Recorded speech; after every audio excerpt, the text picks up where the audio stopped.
அனைவருக்கும் வணக்கம். Directorate of technical education, அதாவது தொழில்நுட்ப கல்வி இயக்கம் ஒரு அறிவிப்பை வெளியிட்டுள்ளது. அரசு கணினி தேர்வு ஏப்ரல் 16 முதல் விண்ணப்பிக்கலாம் அப்படின்ற ஒரு அறிவிப்பு வந்திருக்கு. ஏப்ரல் 16 விண்ணப்பிக்கலாம். இந்த தேர்வுக்கு விண்ணப்பிப்பதற்கு ரூபாய் 1030 செலவாகும். இந்த என்ன கோர்ஸுக்கானது? இது ஒரு கணினி கோர்ஸு. அதாவது பார்த்திங்கன்னா கம்ப்யூட்டர் ஆன் ஆஃபீஸ் ஆட்டோமேஷன் அப்படின்ற ஒரு தேர்வு. இது இன்றைக்கி டிஎன்பிஎஸ்சி நடத்தக்கூடிய பல தேர்வுகளுக்கு இந்த ஒரு சர்டிஃபிகேட் கோர்ஸானது முடித்திருக்கணும்னு கேட்டிருக்காங்க.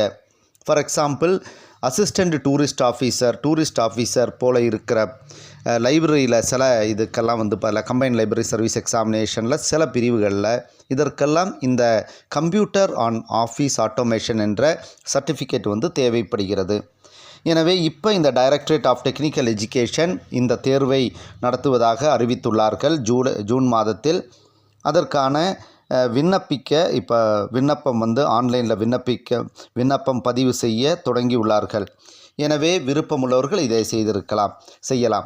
அதே மாதிரி பார்த்திங்கன்னா, நீங்கள் computer science, BSc computer science இந்த மாதிரி கம்ப்யூட்டர் தொடர்பான படிப்பு படித்தவங்களாக இருந்தால் உங்களுக்கு இந்த சர்டிஃபிகேட் தேவையில்லை. அதிலிருந்து அவர்களுக்கு விலக்கு இருக்குது. நன்றி, வணக்கம்.